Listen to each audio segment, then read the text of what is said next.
Ladies and gentlemen, what if I were to inform you that the money residing in your bank accounts and in your pocket is diminishing in value each passing day?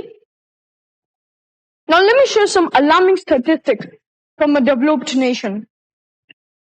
Did you know that 54% of Americans live paycheck to paycheck? Covering up an emergency is an impossible goal for two-thirds of Americans. One-fourth of Americans don't save anything at all from their income. And one-third of Americans have saved $0 for retirement. After hearing these figures, you're probably like, oh, I got to focus on my finances now.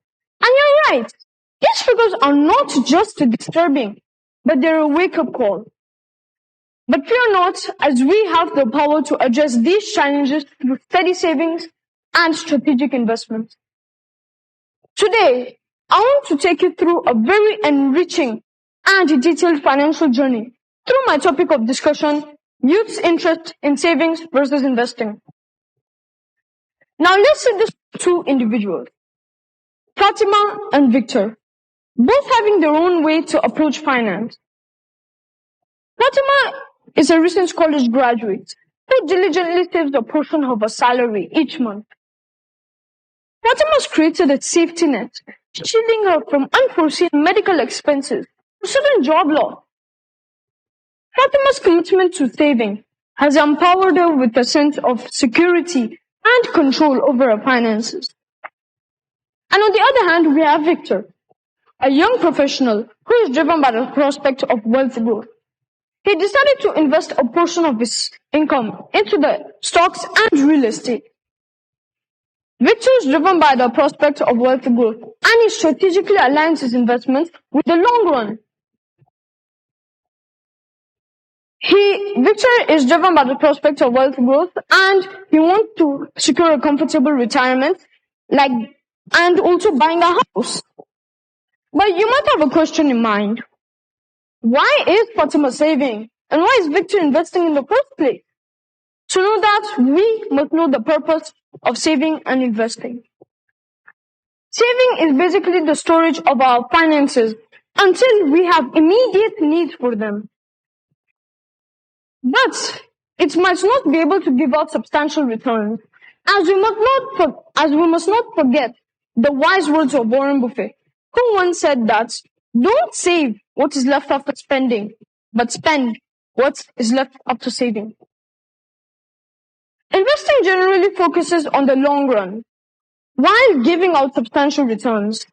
We must also not forget the wise words of Robert Allen, a renowned financial author, who once asked, how many millionaires do you know who have become wealthy by investing in a savings account?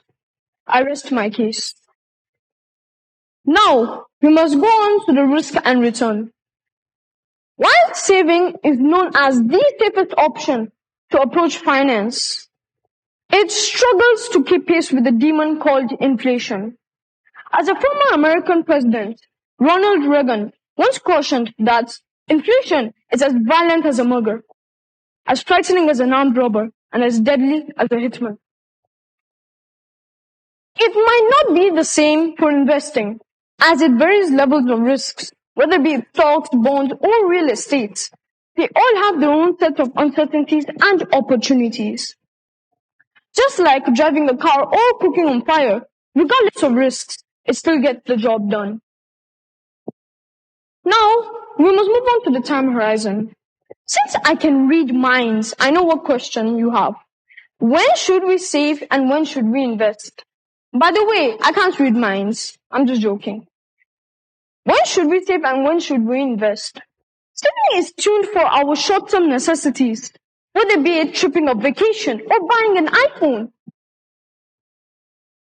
It is the safest option, while investing focuses on the long run, giving out substantial returns. Now, how many of us know the famous man Warren Buffett, who is one of the greatest investors of all time? Warren Buffett, do you even have an idea when he started his financial journey? He started his financial journey at the tender age of 11. Now, Warren Buffett has amassed a net worth of $120 billion. Now, let me ask you a question.